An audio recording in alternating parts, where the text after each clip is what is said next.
Rushing Manhua. Kim Do-kyun just moved into our prota's mansion, so how is she doing? Are our devil and our favorite butler getting along? After waking up from her first night in her new place, Kim Do-kyun meets Ruam-young. She is confused. What does this mean? Are these work clothes? Soon our prota asks the unlucky girl to go quickly and enjoy that delicious breakfast to start work soon. Do-kyun's mouth is watering with that breakfast. How many delicious things are on that table? So she asks our prota if he always has meals like that, making an unfriendly face. Then he responds that you can say yes. As he sits down, Kim says that the benefits of that job were good. This was a relief, as she was very worried about delivery fees for delivery. As it was a remote area, it would be very expensive. Wow, what is all this? Says Kim Do-kyun, surprised by all that. And then my favorite character arrives. Alfred says it's the first time he's seen that, and asks what day it was. Without him being able to say anything else, the demon points his finger at him, shouting at him to sit down and help with the plantation as quickly as possible. Are you seeing, guys? This is a real demon. The beast cares about the planet's flora, plant trees, subscribe to the channel, and pollute less. After shouting at our butler, Ram-young tells the unlucky girl that from now on, her breakfast will be that one. But all that wasn't given. Then he slams the glass jar on the table, telling her to listen carefully. That pot was her daily quota, and she was supposed to collect enough red fruits to make that bottle explode, and that was every day. That's enough? Not as much as you thought so? Then he tells her to try it a few times. It probably wouldn't be an easy job. Then, with her mouth stuffed with food, she catches the prota's attention by saying, "Hey, where are you going without eating?" Then the crazy man flies away, saying he doesn't eat rice, and completely breaking expectations of what he would do, our demon sticks himself to the kitchen ceiling, standing upside down like a bat.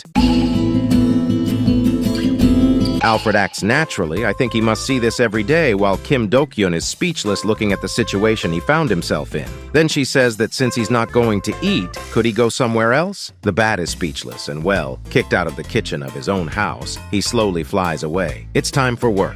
In the backyard of the mansion, Do-kyun and Alfred were working hard on the plantation. The butler says that half of it would turn into weeds because they didn't take care of it. After a long work of 30 seconds, Alfred stops to stretch his back. It's personal. He has the face of an 18-year-old, but his body is a 30-year-old. Then he asks the unlucky woman if she is doing well. Do-kyun looks closely at the plantation and says, "How weird! Last time I felt like I could bear fruits just by going through them." Alfred asks why she isn't working. Kim says the fruits are hardly forming like they used to. Why the hell can she only generate one or two? Then she touches the fruit that was most blossomed and squeezes it, causing a small smoke to come out of it. Alfred wonders if her lack of production was because her feeling of disappointment had diminished. Well, compared to back then, her unstable maid situation has been resolved, and she has gained some peace since moving into the mansion. Then the unlucky girl says, "Good. I think I have been released from this year-long ordeal of fighting to survive. But is it just because of that? Even if my bad luck hasn't gone yet?" Alfred says that just making it bear fruit is already something incredible. If she can restore her emotions well, she may be able to harvest them. Then he changes the subject and asks if she wasn't wearing gloves. And she says no, because it is very uncomfortable. And well, if Alfred asked to wear gloves, that's why something could happen.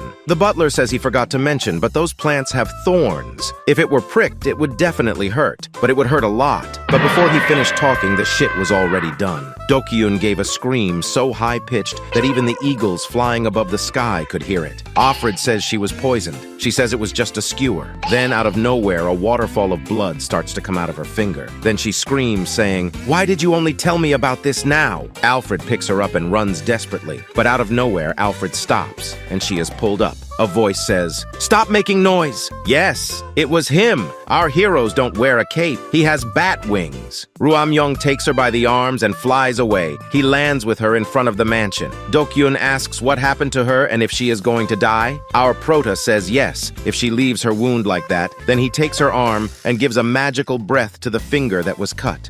Do-kyun screams desperately. The demon continues to hold her hand, healing her with his magical breath. So the unlucky woman asks, "Is everything okay now? Can I leave it like this without going to the hospital?" And our prota says that she wouldn't even be able to fix it in the hospital anyway. After hearing this, Do-kyun quickly takes his hands off her and asks what she should do. Is it poison? Is she going to die? Ram-young says he already patched her up and says she won't die at that moment. And well, that was the cumulus. The girl despairs and screams while shaking our head. What? I'm not going to die immediately? What kind of answer is this? When exactly will I die then? Then the demon says, within about 2 hours, black spots will begin to appear all over your body, signaling the beginning of caries. The worms from hell, attracted by the smell, will emerge and adhere to your body, painfully devouring your flesh until only the bones remain. Do you know how terrifying the worms from hell are? They are really horrible. Just looking at them would make anyone panic. And the poor girl, upon hearing that, holds her shirt, shouting, "How could you forget to give me gloves when it's so dangerous?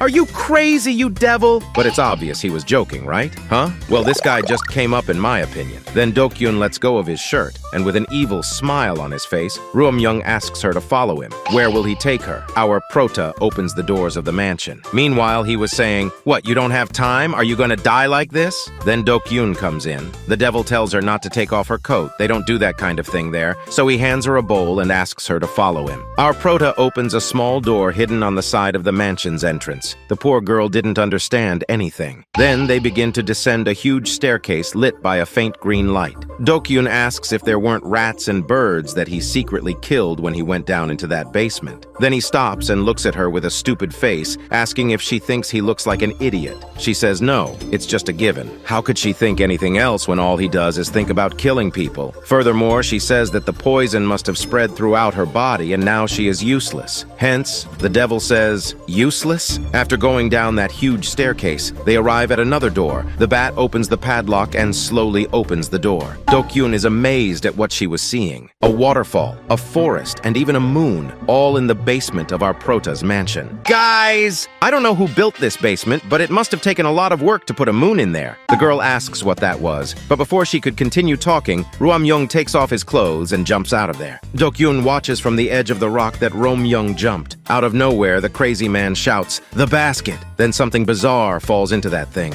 Our Prota holds his breath and dives into the water. The girl picks up that thing that formed in the basket and wonders what the hell it was. Where on earth was that place? I'm sure we went underground, but the sky changed from day to night. Isn't the color of the moon a little weird? After she says this, a strange being appears in front of her. That figure with red eyes and white hair stares at her, but in a few seconds that person disappears amidst dozens of crows. I think it was Itachi. Dokyun is amazed at what he just saw.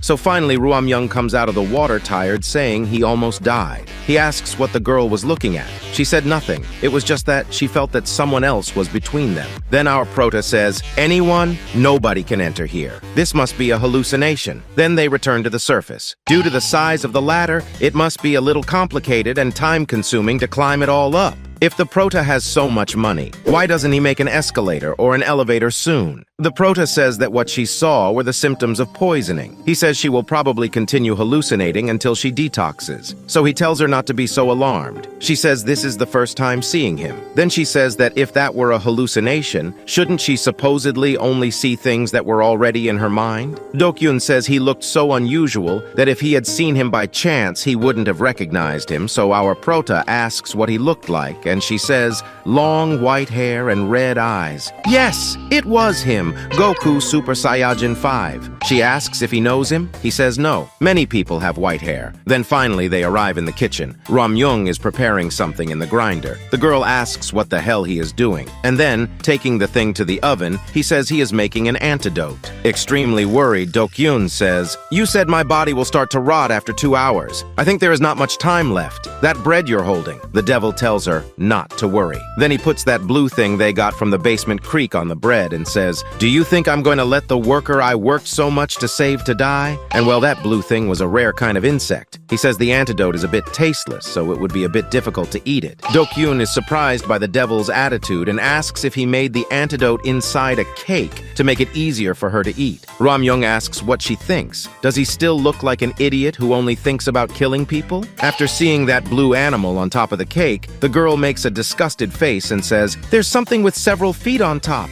Then our Prota responds, "Looks delicious, right? This is the key ingredient. You are lucky. I got it the hard way from the best slugger in hell." He says it's a little bitter, but it tastes better if she chews it along with the cake he made. She says the taste is not an issue. In the end, there's a giant insect in the middle of the cake. So Rum-young asks Kim Dok-young to listen to him carefully from now on. Out of nowhere, he says that she will die of natural causes. Then time stops. The girl, not knowing what to say, asks, "What do you mean?" Then the devil says that as long as he lives, she will never die. "I will live longer than you, so you cannot die either," or something like that. Dokyun asks what the hell he is saying. He tells her not to go anywhere else, just stay there until she reaches the end of her life and dies naturally. She is still confused and asks why. The devil puts his hand on his chin and thinks, why? And responds that it is because she is useful to him.